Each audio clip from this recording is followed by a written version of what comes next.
You got the love. You got the love. You got the love. You got the love. You got the love. All right, this is Chris from MicControl.com. Today we're here at Stadium Red with the guys in V10. What's going on, guys? What's up, Chris? How you doing? What's going on? Not much, man. We're actually here. We kind of want to get a feel for what you guys. So you guys are a production duo, and you guys have been working at Stadium Red for what, like 8 months? You guys were saying. Yeah, it's about Okay. 8 months or so, 9 months. Yeah. How'd you guys get started here, and like what has the experience kind of done for you guys as producers, and like kind of helped your, I guess, your career as producers? I mean, basically, you know, we both came from like different backgrounds. I moved up from Tennessee, went to school out in Mass, and then you came up from Virginia. Pittsburgh, Virginia. Yeah. What's up? And then, yeah, we both just eventually kind of like made our way to New York just to like give the music shot, you know, like a real go. Yeah. And then, you know, we literally started here within a week of each other, and you know, we got along. We kind of like we're listening to each other's music. We're like, you know, we're both coming in here trying to learn like the engineering side to kind of give us that like the extra advantage that a lot of producers don't really get. Yeah. And then it just kind of worked out that we both had the same goals. We were both looking to, you know, improve our engineering too, put it together, and then we had a good workflow. Like I know I personally like worked with other producers trying to do like a duo collaboration, and it never really worked out because it's always like a workflow issue where you're trying to, you know, make it happen. Yeah. And like you guys are really not in the same wavelength. And from the first time we worked, we were like banging them out pretty That's efficiently. Yeah.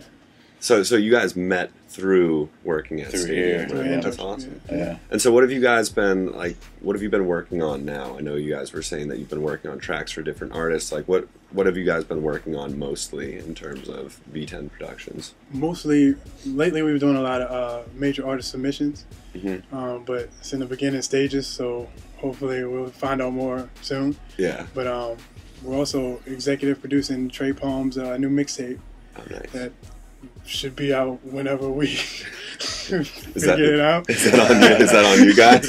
Whenever we feel like it. Yeah. Whenever we feel like it, you'll hear it. Yeah. We're also we've done some production work for a former NBA player, Kareem Rush. Oh yeah. He's been singing. We've done Yeah, we did a few tracks for him. we've done some up and coming artists as well. City of God from Miami. Yeah. Colin McLaughlin, we've been working with him. Yeah. He's unbelievable. Yeah. He's a really good Incredibly songwriter. talented. Good Yeah, artist. good song. That's the thing, is like that's the first like songwriter and singer, you know what I mean? Yeah. That's like actually had strong points on both. Usually it's like we work with a songwriter but they can't sing, or they Yeah. can sing but they can't Yeah. songwrite or record, you know what I mean? And he can do like all three well, so it's That must be Yeah. really helpful for you guys too, because when you have someone who has the songwriting, you know, background as well as the singing, they can actually, you know, work with you guys and kind of Yeah. see like the concept that you have with a track. Or I mean, and plus, I mean, he can sing, but even then, like I've worked with people that can sing and they can songwrite, but they can't record. Can't record. Yeah. So it's like you're trying to get them to do like a double and like record it the exact same way, but they don't remember how they did it. You know what I mean? Like Yeah. he has all that going. So it's been. And so when you guys are in here, like you can't see, but off camera there's the recording like booth in there. Do you guys usually have an artist come in here and work with them, and like have them record here and put the track together, or is it more kind of like they'll send you vocals and you'll just like mix them together, or what's the normal process for it?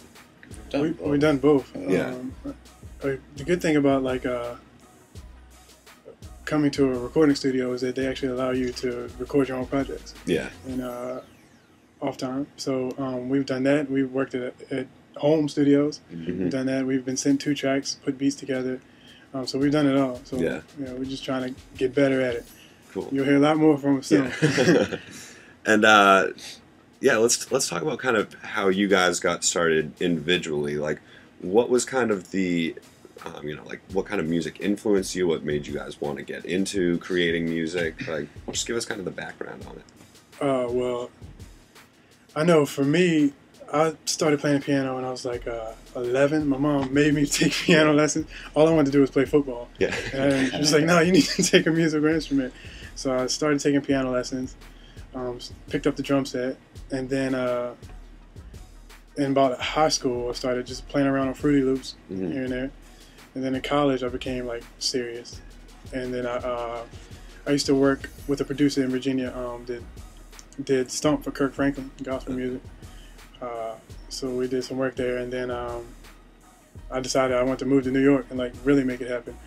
I know as far as influences wise, being from VA, I'm a huge Timbaland head. I love Timbaland. Yeah. The Neptunes, Danger, Polo the Don, a lot. Yeah. For me, it was kind of the same situation. I started learning piano pretty young. Took some lessons like in my younger years. Yeah. And then kind of stopped doing that, but I was picking up saxophone around the same time, and I did saxophone pretty seriously all through high school, through college. I actually studied in college. Oh, really? So I had like that classical and jazz saxophone background, but in the meantime in high school, like playing in jazz bands, I had a lot of kids that were like, growing up from Memphis, Tennessee, a lot of people were playing like in gospel churches, and they had, the Tritons and the whole like workstation keyboards, and I thought it was, I thought it was crazy that you could like make a whole song from like drums, bass, piano, strings, all on your own keyboard. So I picked up like an old Korg Trinity off of eBay and started doing that as like a hobby on the side, and then it kind of worked itself out that people were like interested in buying things I did. And I was like, okay, like this could actually work. And then college, started taking it really seriously, and then basically moved from Boston to New York to really make it happen. And then once we really linked up and the whole process here, like it kind of makes fell into place. Yeah, I mean, it kind of makes you like reset your like priorities. Like it was always one of those things that I was interested in, and music was always a big part of my life, but like it never, like if I had to work, I had to work. You know what I mean? It was always kind of still like second tier, and then we just like started, things started really happening. I was like, okay, I gotta like start making some shifts. Like, Yeah. maybe I'll, not show up to work this day. So it's kind of like that situation. Yeah. It's been working. Speaking of college, shout out to James Madison University. Yeah. Jeremy Dukes, hello. That's all I want to say. So you guys are doing some work right now with Black Book Music Group, and you guys are doing like a lot of production for some of their artists and mixing, mastering, that type of deal. What other projects are you guys working on top of that? I know there's probably some that you can't talk about and some that you can, but you said you're working with Colin. Yeah. Anyone else that you guys are working with, or at least like starting to work with? Trey Palms, Palms, Colin.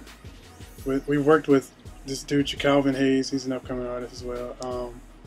We get like a lot of like leads from people that are interested. So, I mean, and a lot of major label artist submissions. We just got one about a project, but we're not supposed to really mention it. Yeah, it's kind of the way things work when you've got good stuff going on. You promise it's gonna happen. Well, very cool. Yeah. So, where can people find you guys? I know you guys are about to put up the Facebook page. Like, if people want some more information, where can they find you guys? Well, our website that will be out is producedyv10.com. That'll be out. But what you can do now is check out the Facebook page. Type in V10 Productions. Find us, Ian Holmes, Eric Jensen, and all the links will be on there. And it'll be on there. So. Very cool. And so people can contact you through the page, and if they're interested in having you guys produce for them or whatever, then you guys can talk about it from there, right? Definitely. Yeah. Awesome. Or they can email us, producedyv10@gmail.com. That's where we have a lot of our contacts emailing us. So awesome. So yeah. Hit them up. And guys, it was awesome talking to you guys. And we're looking forward to kind of hearing about some of these projects that you can't really talk about right now. But we'll definitely be keeping people posted on MicControl what you got going on. So.